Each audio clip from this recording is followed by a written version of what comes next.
Just because they won't let us sail below the 60th parallel doesn't mean the Earth is flat. Yeah, what about the accounts from the men who actually did? What are you talking about? William Morris, late 1700s, traversed along the Antarctic Circle until he found it. Found what? Summer's Gate, every Glober's worst nightmare, one of the 3 exits along the ice wall. Said the crew was too scared to go through it, but by the time they tried pulling out, it was already too late. Current yanked them through the opening into the other side, beyond the ice wall. My God.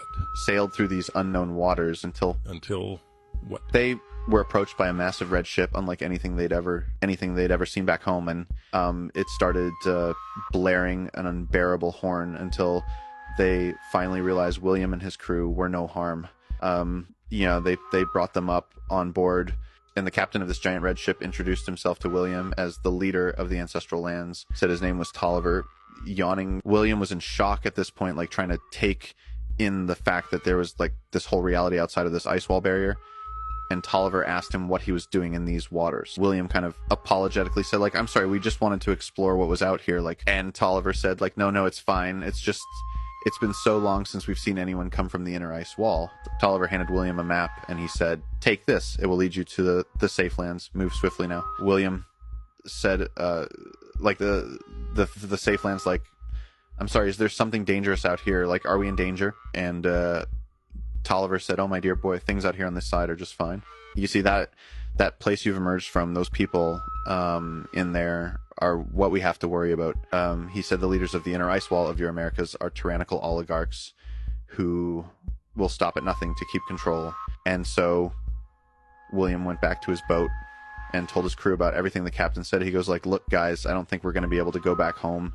Like, these people are in some kind of generational standoff with us. Like, we've been lied to about everything. And as he showed them the map he was given, he goes, there's a whole other world out here. And they just looked at this map, which still circulates today, that had shown like literally 178 different worlds under the same biodome, all kind of connected by oceans. And so they took the directions to the ancestral lands where things were safe, and they were kindly greeted by a beautiful kind of like utopian city where everything was just kind of a peaceful, gracious, and like abundant plethora of just like life. So William was escorted into a kind of headquarter building where a sergeant said to him, William, we'd be happy to process you as a citizen to the ancestral lands.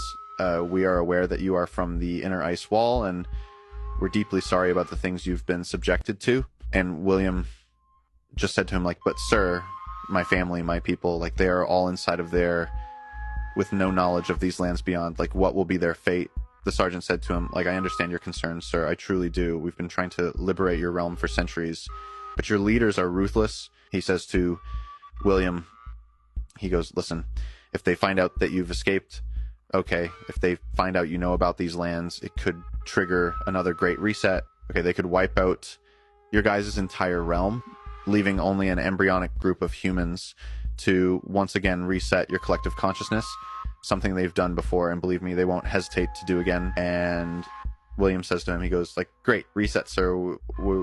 We what are you talking about? Like, what do you mean? And the sergeant just says to him, he goes, buddy, let's just say the last time one of you escaped, you weren't wearing powdered wigs. Basically explains to him that our society in the inner ice wall has cycled through dozens of civilizations, all of which have like reached different levels of technology, kind of continually reverting back to primal beginnings every time they reset us. And so William basically agreed with his crew to claim citizenship in the ancestral lands, and they pretty much lived an amazing life for the next 10 years. But William's knowledge drove him crazy.